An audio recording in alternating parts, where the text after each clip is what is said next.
আপনি দেখেন আমরা গতকালকেও মোহাম্মদপুর থানায় এবং আদাবর থানা মিলে প্রায় 46 জন কিশোর গ্যাং, মাদকের সাথে যুক্ত, এই ছিনতাইয়ের সাথে যুক্ত এইগুলো কিন্তু ধরা হয়েছে। এই আমরা প্রতিদিন এখানে আসি না, জিজ্ঞাসা করেন, প্রতিদিন অভিযান চলে।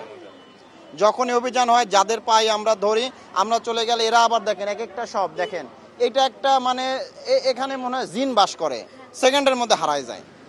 দেখেন একটা ঘরের মধ্যে যে কোন ঘরে কে থাকে না থাকে দেখেন, এবং প্রত্যেকটা ছাদের সাথে প্রত্যেকটা কানেক্টেড। যখনই আমরা অভিযান পরিচালনা করি, আমাদের তো আসলে 1000 পুলিশ নিয়ে অভিযান করার সুযোগ নেই। আমার পুরো মোহাম্মদপুর থানায় 15 লাখ পুলিশের মানুষের জন্য মাত্র 150-200 পুলিশ।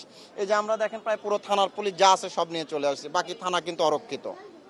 বুঝতে পারছেন, মানে আমাদের যতটুকু সামর্থ্য আছে তার সর্বোচ্চ দিয়ে দিন রাত, রাতে আসি, ওরা জানে আমরা রাতে আসি না, দিনে আসি না।